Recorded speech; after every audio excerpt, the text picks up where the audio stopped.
The purpose of this video is to test the sensors and to see if I can actually tell the difference, because they're both outstanding. The Logitech has the 12,000 dpi sensor, the DeathAdder has the 10,000 dpi sensor. They're both optical and they're both pretty much perfect. The first test is the push down test, so if I push on the back of the mouse and just push it down into the mouse pad, will it move?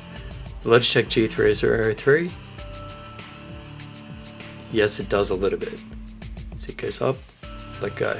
The rest of the movement is actually just me moving. It's really hard to hold this mouse steady. Now for the DeathAdder, that's me moving the mouse again. I can't see any movement just by pushing it down. Now this could be said to be because of the shape rather than the sensor, although I'm a bit concerned about it still on the Logitech G303. They do have some slight issues that just haven't been fixed from the Logitech G302. Still an amazing mouse, don't get me wrong. However, that push down might be a sensor issue. Anyway, keep it in mind, it's not a big deal, it doesn't actually cause a problem. I just don't think it should be on mice in this day and age. Next we have the line test, and this is just drawing a straight line fairly slowly inside Photoshop. You can see that the Razer Mamba was pretty much perfect. Logitech G303 is very good, and the Razer DeathAdder Chroma also very good. I drew these two lines down the bottom here. Just earlier, I didn't put too much effort into them, but clearly the movement that you can see is just from my hand not moving in a straight line, but the sensors are both performing brilliantly. The top one here is the DeathAdder, the bottom one is the G303. The line test is actually the jitter test, and the sensors perform brilliantly. There is no jitter in these sensors. So moving on to the sensor lag test, this is a DeathAdder Chroma, and it feels the sharpest out of all the mice I've ever used. It is so snappy, so quick. The Logitech G303, it actually doesn't feel as snappy as the DeathAdder somehow. It might be the weight of the mouse, although I thought the DeathAdder weighed more, maybe I'm wrong. But just by feel, it actually seems like the DeathAdder has the edge on this. So that sensor is a bit more responsive. But again, it could be the weight of the mouse or maybe the pads. It's really hard to determine just by feel whether or not there's a bit of delay there. However, I don't want to use programs because feel is actually extremely important. You get all the mice tests from the companies and they seem perfect because it's all done by machine and statistics. I like to put it in game and actually test whether or not it feels good. So having the mice side by side, I would have to give the edge to the DeathAdder. There's just something really sharp about that. Now for the flick test. This is to see if it can handle very fast movements. I'm going to use the DeathAdder Chroma first. Just do some 180s.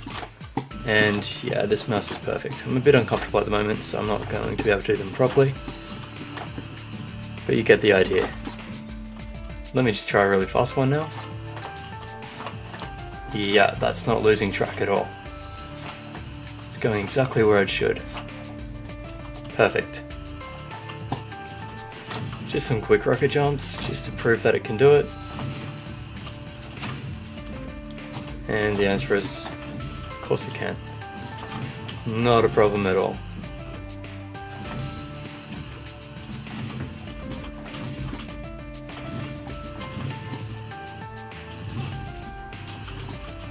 That one's tricky. Okay, now for Logitech G303. And as you'd expect, perfect. Let's just do some really fast ones now.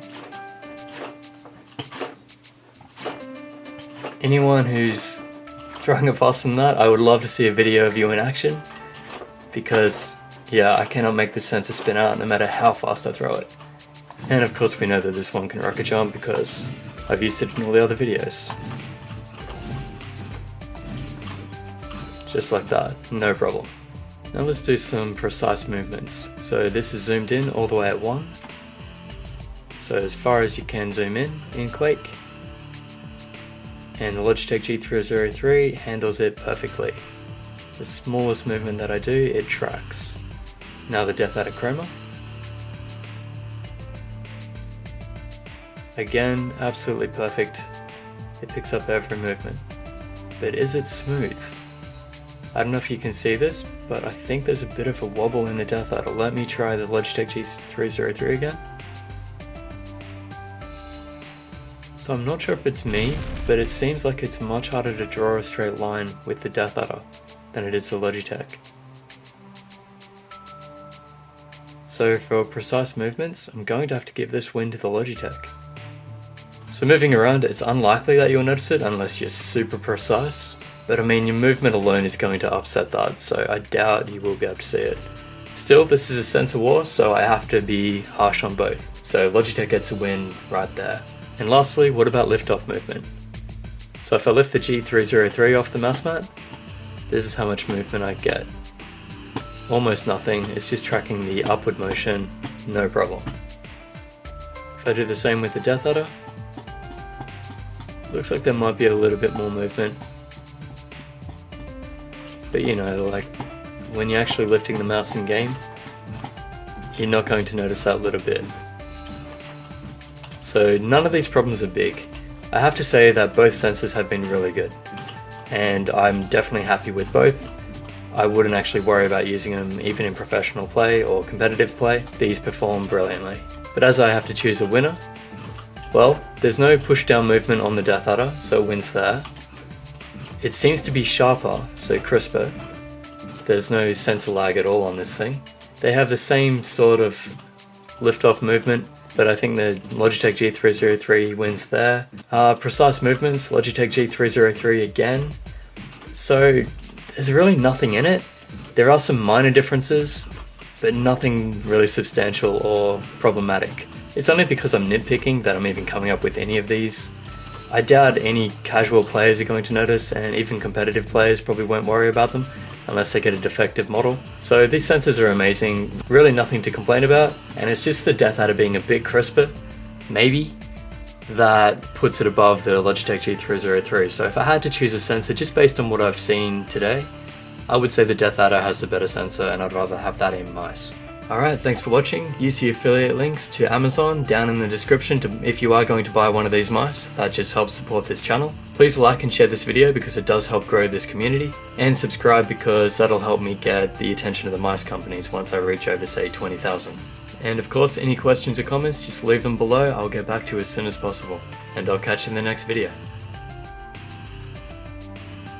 The purpose of this video is to test the sensors and to see if I can actually tell the difference, because they're both outstanding. The Logitech has the 12,000 dpi sensor, the DeathAdder has the 10,000 dpi sensor.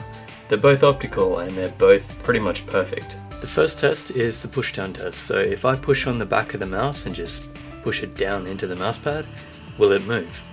The Logitech G303, yes it does a little bit. So it goes up, let go. The rest of the movement is actually just me moving. It's really hard to hold this mouse steady. Now for the DeathAdder, that's me moving the mouse again. I can't see any movement just by pushing it down. Now this could be said to be